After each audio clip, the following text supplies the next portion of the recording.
Shalom, amigos do canal Israel no Caminho e do Or Lagoim. Mais uma vez estamos juntos para compartilhar com todos vocês aquilo que nos move, a alegria de servir ao eterno nosso Criador. E hoje eu estou em São Paulo, mas eu tenho a companhia de dois queridos caminhantes na fé. O Akiva, velho amigo desde quando ele estava em São Paulo e agora está em Jerusalém, e o meu companheiro de aventuras, Benjamin Server. Shalom, pessoal. Shalom, shalom, Sami. Prazer, muito prazer. Uma bênção de Deus estar aqui com vocês, poder compartilhar esse tempo, né? E você, Beni, o que você Também. tem para nos contar por aí? Shalom, shalom, também aqui de Israel. Hoje, dois em Israel.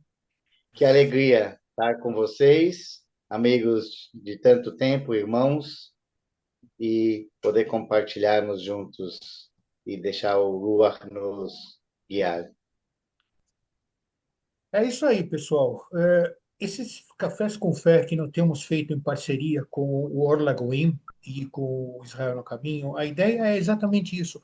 Mostrar a transparência, quem nós somos, o que que nós estamos fazendo e aquilo que nos levou a estar gravando este programa. Então, eu queria fazer uma pergunta de duas partes e que vale para cada um dos dois. E no para o ímpar, o Beni ganhou para ser o primeiro, tá? Gente, por que Yeshua e por que em Israel? O que que você tem para me contar, Beni e Akiva? O que que vocês me diriam? Bom, por que Yeshua e por que em Israel? Tudo foi formado, um plano de Deus, numa estrutura para a salvação de toda a humanidade. Desde que, na verdade, desde como está escrito na palavra, antes do mundo ser formado, tudo isso já, essa estrutura já tinha. E Adão e Eva pecaram e foram destituídos da glória de Deus, ficaram longe de Deus pelo pecado. O pecado afastou o homem. E toda essa estrutura que Deus fez foi para guiar a humanidade através de um povo que Deus criou, o povo de Israel, que através desse povo Deus criou uma estrutura para trazer salvação para toda a humanidade. E isso, resumindo, é muito profundo tudo isso. Então, Deus chamou Abraão e as pessoas costumam falar, Deus escolheu um povo, mas eu, olhando para a Bíblia, Deus escolheu Abraão. Ele criou um povo do nada. E através desse povo, os profetas e toda a estrutura que a gente conhece da Bíblia, e e várias profecias nós vemos em Isaías, em toda a estrutura mostrando Yeshua. De onde viria Yeshua? De Belém?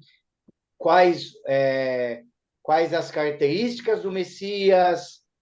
Para quem quiser mais aprofundar depois, o Mashiach ben Yosef, depois o Mashiach ben David, que os rabinos hoje discutem isso, mas muitos não entendem. Mas, na verdade, é o mesmo Mashiach. Ele veio primeiro, Yeshua, como Mashiach ben Yosef, o servo sofredor, e voltará como o Mashiach ben David, o servo, o redentor, né?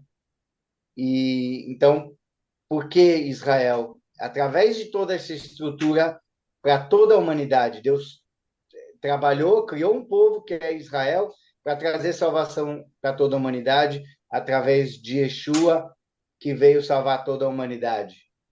E então, resumindo, é mais ou menos isso. Agora, também meu querido Akiva pode completar e também aprofundar. É, na realidade, quando a gente fala de Yeshua, o Messias,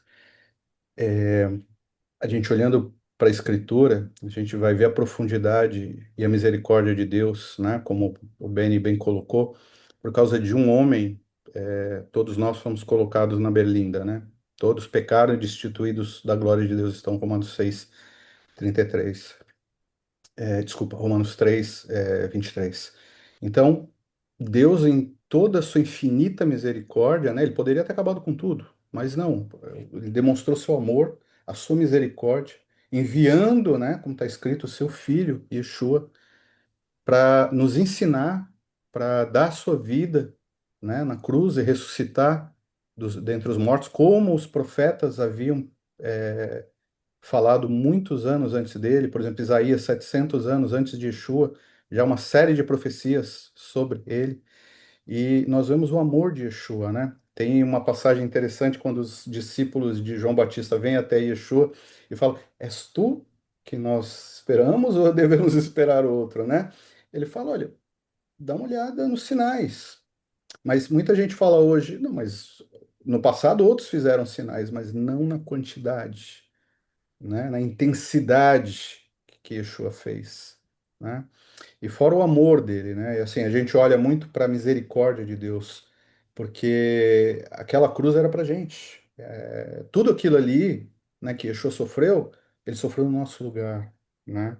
E quando nós vemos que Yeshua, ele amou seu povo, né? Ele, diante de Jerusalém, ele chorou, né? Sabendo o que ia acontecer com ele e depois com a cidade no ano 70. Então, Yeshua é o centro. Como o apóstolo Paulo, ele sempre coloca, escreve nas suas cartas, né? Em Mashiach, em Mashiach, em Mashiach. Então, Yeshua é o centro. É a vontade de Deus em carne andando entre nós, né? São todas as profecias, tudo quando ele fala, né, que não veio abolir a lei nem os profetas, mas cumprir, um dos sentidos de cumprir é justamente isso, né? Tudo cumprido nele. Quando a gente cai e fala, poxa, como é que eu vou prosseguir? Como é que eu vou continuar? A gente olha para ele, né? Você vê que com todos os problemas, com todo mundo contra, ele foi até o fim, né? E por que em Israel? Porque é a vontade de Deus, né? Eu acho que assim, às vezes eu converso com alguns irmãos aqui, judeus mesmo, que não creem, como o apóstolo Paulo mesmo chama, né? Apesar deles não crerem, são nossos irmãos, ele chama de irmãos, né? E eu falo para eles, olha, isso aqui é um milagre. Israel é um milagre, né? Quando a gente olha, sabe, ah, não, é o Ben-Gurion, é não sei, não, é Deus, é um milagre. Como um povo pode sobreviver a uma galuta tão grande e não desaparecer? A gente vê outros povos sumiram, fenícios, filisteus, outros sumiram, desapareceram, mas Israel continua. Não por si próprio, mas pela graça de Deus, porque Deus tem um plano, né? Deus tem um plano para com Israel. E nós estamos aqui justamente porque Deus quer que a gente esteja. E Deus quer que a gente continue trabalhando, né? Levar a Bessorá para o nosso povo, né? Cada judeu tem que receber a sua herança, né? A Bessorá é a aliança em primeiro, Romanos 1,16, primeiro é Israel e depois as nações. Eu acho que é isso. Vocês tocaram na misericórdia de Deus. E o primeiro corban, o primeiro sacrifício, acontece lá em Gênesis 1, 2 e 3. Qual era a instrução? Não mexe nessa árvore, não toca nela. Não, não, mas sabe o que que é? Não sabe o que que é, já foi. E Deus poderia ter acabado com a humanidade naquele momento. Mas ele foi e disse assim: não, pera, vocês estão nus, eu vou arrumar uma pele para cobrir vocês. Aí nós vamos lá para Gênesis 15, aonde a condição era de que aconteceriam todas as coisas em Israel. Então, na sequência daquilo que nós vemos, na sequência daquilo que nós lemos, e muitas vezes é importante a gente entender de que 100% de todos os 66 livros da Bíblia foram escritos por judeus. A dúvida é somente Lucas, mas ele está mais para judeu do que não. Então, não dá para negar de que primeiro aos judeus e também às nações. Então, a importância de nós colocarmos essa pergunta que eu fiz para vocês é justamente alavancar as informações para quem ainda não entendeu o que é Yeshua. Quando nós lemos no Tanakh, a visão que nós recebemos é de que o Mashiach ben Yosef, o Mashiach ben David, ele tem que vir da tribo de Judá e nascer em Belém. Duas condições que hoje a gente não consegue cumprir. E agora, pessoal, como é que explica todos esses metidos a Mashiach? Justamente, é uma coisa que a gente, quando vai aqui nas ruas, tem oportunidade, eles ficam sem saber o que falar. Eles não têm como, ainda mais com toda a estrutura sionista, com tudo que você vê, quem conhece geograficamente hoje, Belém, eu já tive a oportunidade de ir várias vezes, levando turistas, peregrinos, brasileiros, inclusive, você não vê judeus ali. O único judeu que vai é quando sai daqui de Israel para ir para lá. Hoje em dia, até você ver pela questão política, Belém nem está na mão de judeus. Você vê como o Senhor muitas vezes permite que, através da política, as coisas fiquem estreitadas. Na verdade, biblicamente, Israel não deveria politicamente entregar terras, né? Isso é o que a palavra diz. Mas por algum motivo Deus permitiu que isso aconteça porque mãos de homens vieram e acordos humanos. Mas você vê que até por isso você consegue mostrar que o que diz em Miqueias 5 é totalmente alguém já veio para cumprir. Aí discutiremos quem é que já veio, mas que já veio, porque se o Mashiach tem que vir de Belém, se for hoje, ele não vai ser judeu, vai ser muçulmano, provavelmente. Então, isso é muito complicado. Como é que um judeu, quando você vai conversar com ele, um judeu que não crê em Yeshua, vai indagar? Aí eles falam, mas eu preciso falar com o meu rabino. Mas, peraí, você vem falar comigo, conversa comigo, leia. Não precisa depender de homens para você estudar toda hora. Você não tem o eterno para te ensinar, então você fica na dependência de quem para te ensinar? Então é uma questão muito delicada e ninguém tem essa resposta. Nós temos, mas aí precisa orar para o coração deles abrir, porque eles não querem reconhecer algo tão profundo, tão forte, que está dizendo em Miqueias 5, que o Mashiach tem que vir de Belém, que o Mashiach é descendente do rei Davi, que é totalmente da cidade de Beit-Lehem, a casa do pão. E quem é o pão da vida que alimenta e você se sacia? É Yeshua. Isso está escrito, ele mostrou isso. Ah, mas vocês estão lendo o Novo Testamento. Aí, quando você vai na rua, eles indagam. Não, mas espera aí. Eu estou lendo Miqueias. A maioria não sabe, não conhece Miqueias, infelizmente. Eu, quando era ortodoxo, estudava na Yeshiva, nunca tinha ouvido falar no profeta Miqueias. Isso é algo tão forte. Então, é muito delicado. Então, é falta de conhecimento profundo, porque é regra sobre regra e regras humanas. A gente tem a Torá, a gente tem os profetas que o Eterno nos deixou. Tirando isso, a gente esbarra em pedras, pedras que homens colocam. E quando a gente esbarra em pedras que homens colocam, a gente fica longe de buscar a palavra do Eterno, a Torá, os Nevim, os Ketuvim, e entender a profecia profundamente, porque a gente fica esbarrando em pedras e a gente fica longe de receber algo profundo através do Ruach, que é o próprio Ruach, o Espírito do Senhor nos ensinando. Akiva. Isso realmente é triste, né? Porque você vê que tem muitas pessoas do nosso povo, principalmente aqui em Israel, e realmente você vê que existe uma busca muito grande, né? Principalmente na época de guerra que a gente teve recentemente, a gente ainda está nesse período, né? Só que um pouco mais tranquilo agora, graças a Deus. Mas você vê que o povo sente a falta, né? De alguém que venha trazer luz, né? Porque a gente tem candidatos aí, inclusive quando você vem de Jerusalém. Quando você entra em Tel Aviv, tem um obelisco gigante do Rebbe de Lubavitch, um negócio assim gigante, mas grande mesmo, uma coisa absurda, gigante. E aí você conversa com um, com outro, né? Você comentou sobre os candidatos, né? Um fala, não, é Baba Sali, outro é Rebbe de Lubavitch, outro é... Então, o nosso povo está perdido, totalmente perdido. Então, essa questão que você bem colocou, que o próprio Deus, ele fechou certos lugares de sinal que você, poxa, vem de Belém, por exemplo, como você bem gosta, Belém não está na mão mais dos judeus, não está mais na mão de Israel. Existe também a profecia de que o templo deveria estar em pé quando o Messias viesse. Não, não tem.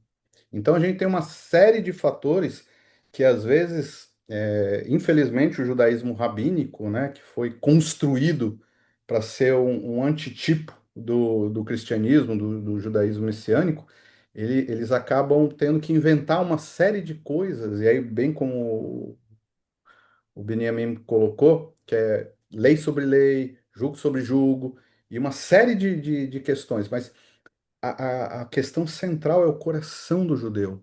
O coração do judeu ele arde. É incrível como em Israel isso se torna assim uma coisa muito clara para gente, nós messiânicos, a gente que está aqui. A gente vê que ele tem, às vezes você tem pessoas ali no muro chorando, pedindo para o Messias vir, porque tem pessoas que realmente não estão aguentando todo esse impacto, tudo isso que está acontecendo, essa atmosfera. Então eles buscam libertação, buscam um libertador. E é nesse momento que a gente tem a oportunidade de falar de Yeshua e de mostrar, talvez sem muita chance de mostrar Brit Hadashah, mas mostrar no Tanakh, né? Inclusive tem um livro que você compra, acho que na Sociedade Bíblica de Israel, que ele fala, não sei se você tem, Bini, que fala de todas as profecias do Tanakh sobre Yeshua. É um livro muito, ele não é muito grosso, é um livrinho assim, e muita gente tem usado para distribuir nos lugares ou em alguns pontos, algumas tahaná, pontos de ônibus, onde tem prateleiras onde você consegue encaixar esses livros ali, e o pessoal que tá, o judeu gosta muito de ler, né? Passando o tempo ali esperando o ônibus, ele pega e começa a ler. Então, a gente tem que orar a Deus e procurar maneiras de levar o nosso povo ao conhecimento do Messias, de Yeshua. Isso é muito importante. E entristece o coração a gente não poder fazer isso de uma forma um pouco mais efetiva, né? Por causa também das perseguições, de uma série de coisas que a gente tem. Mas a gente tem procurado fazer esse trabalho, né, aqui em Israel. Não, tanto o Or Lagoim como o Israel no Caminho, o objetivo é acordar o pessoal que nós temos uma Torá viva. Amém. Não é uma Torá oral, chame como você quiser, Mishnah, Gemara, Talmud, o nome que você quiser, perdão, não existe. Por que que não existe? Porque é obra de homens. Quando você ia na yeshiva, Beni, quando eu ia na escola religiosa, antes da yeshiva, a gente dizia Shema Israel e dizia Ve'afta et Adonai Elohecha vechol levavcha vechol nafshecha vechol meodecha. Agora, como é que você vai amar do fundo do coração quem você não conhece? Aonde é que ele se revelou? Foi na Torá, lá no Monte Sinai, ou ele teve que esperar para se revelar quando alguém tivesse tempo de escrever a Guemará, o Talmud, essas coisas? É um negócio meio desconexo com relação ao tempo, né? Então, caminhando já para o encerramento desse Café com Fé, que, gente, poderia ficar horas, porque é um assunto fascinante, mas o que vocês me dizem, então, da essência do Tanar, da essência da Bíblia, comparada com todos esses outros livros, lamentavelmente apócrifos? Então, como eu estudei em Yeshiva e estudei muitos anos Talmud e toda essa estrutura mais religiosa, e só depois que eu tive meu encontro com Yeshua, em março de 2001, aí sim eu fui conhecer os Neviim, os profetas, como eu já falei várias vezes, Isaías, o que eu tinha mais perto de Isaías era o irmão da minha avó, chamava Isaías. De verdade, eu nunca tinha aberto na minha vida o livro de Isaías, porque no Meshivá tem o Tanakh ali, mas ninguém estuda. E é muito pouco se uma estivá ou outra, talvez uma estivá mais da Tileumi, talvez, mas não é aprofundado. Daniel era o meu Havruta, era o meu colega de dupla de estudo da Guimarães, inclusive. Então, é o seguinte: a Guimará foi escrita depois de Yeshua, nada contra, mas a gente não pode colocar isso como via de regra da nossa linha de ao eterno. A Guimará pode ter muitas coisas interessantes, pode ter muitas coisas que pode ser discutir. Nas sinagogas vai um advogado e um rabino vai falar sobre a Guimará, o Talmud, porque a Guimará fala sobre direitos, leis, mas, como o Sami falou, a nível de essência, de recebimento do eterno, é o Tanakh. Torá, que é os 5 primeiros livros, Neviim, que são os profetas, e os Ketuvim. E eles se juntam, você percebe. Aqui, escritos e profecias, e o Eterno falando, e depois usando um profeta, as coisas se ligam, se interligam. Você vê que é algo do Eterno, é algo divino, é algo espiritual, não tem contradições. Então, com todo respeito, a gente tem que separar o que pode ser muito bom para um estudo, para algo de leis, mas você não pode colocar, como os Rahamim, os rabinos falam, que muitas vezes eles colocam regras do Talmud e decidem não olhando para a Torá. E se tem um só povo judeu, o judeu de um país, o judeu de outro, cada um tem umas regras, um pode isso, outro pode aquilo. Então, é muita regra em cima de regra, e isso acaba tirando o nosso coração do eterno. Porque existem regras para ser cumpridas, mas essas regras elas têm fundamento, como Yeshua falou. Yeshua não tirou nada, como a Kiva falou. Yeshua trouxe os 10 mandamentos, as dez orientações do Eterno, as 10 diretrizes, e ele trabalhou espiritualmente muito mais profundo, trabalhando o coração, como o Sermão do Monte. Então, tudo se conecta. E tudo, como o Akiva falou, tudo centraliza em Yeshua. Se a Gemara não está centralizada em Yeshua, a gente não pode olhar isso como algo espiritual na essência do eterno. Pode olhar algo como cultural para o povo, aqui e ali, mas tem que tomar muito, muito cuidado com o que é algo que você pode, como está escrito no próprio Brit Hadashah, retenha o bem, você retém o que é bom, mas não como essência do eterno para nós, que é o Tanar, onde Yeshua é a base de tudo. Com certeza, eu assino embaixo, né? Porque realmente você acaba tirando o foco daquilo que realmente é central, né?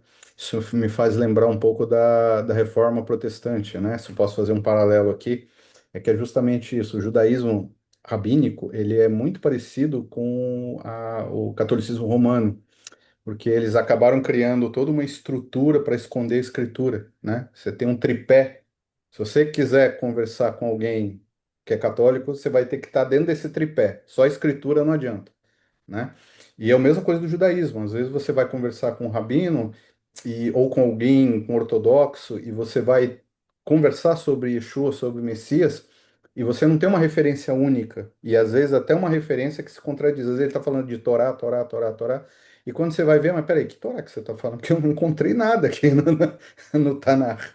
Ele fala, não, veja, é a Torá Shebel Pé. Eu falei, mas Torá Shebel Pé, na realidade, é uma coxa de retalhos, né? E é justamente, sabe o que é interessantíssimo também, que eu tenho visto nos últimos meses, é que o próprio judaísmo rabínico, que é uma religião dos rabinos, não é judaísmo, é a religião dos rabinos, ela justamente ela foi criada para combater a fé em Yeshua, para combater. Inclusive, existe muitos professores acadêmicos aqui em Israel que falam, olha, o judaísmo rabínico ele foi justamente criado para combater os nazarenos, os judeus do caminho, né, que eram muito fortes, né, na época, no final ali do primeiro século.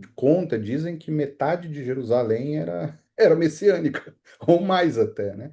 Mas a questão é que quando você tira a centralidade do Tanar. Yeshua mesmo, vocês querem saber sobre mim? Moisés escreveu sobre mim, os Neviim escreveram sobre mim. Então, é uma coisa complicada, porque você acaba colocando algo para desviar o povo.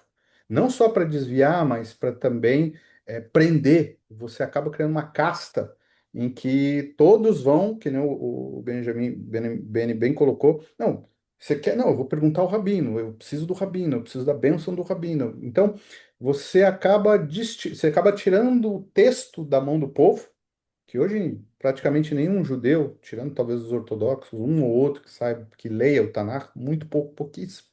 Nenhum judeu secular ou que seja Massorati, vai ler o Tanakh, né? Você acaba criando uma camada em cima da Bíblia e isso é triste. Então, não há nada que se comparar ao Tanakh. O Tanakh é assim, é ali que você vai achar a vida eterna, né? Ali que você vai achar o Mashiach, não é em outro lugar. Pessoal, como tinha dito, horas e horas e não vai dar. E para não ficar muito longo, eu somente digo para cada um dos nossos YouTube espectadores ou Instagram espectadores do Orla Goim, gente, leiam, estudem Torá. Todas as semanas nas sinagogas se lê Torá, é a paraxá da semana. Por curiosidade, abra a tua Bíblia, abra o teu Tanakh e leia aquilo que está sendo lido na Abimá, na frente do povo, porque com toda certeza você vai. Ah, aí está escrita a verdade.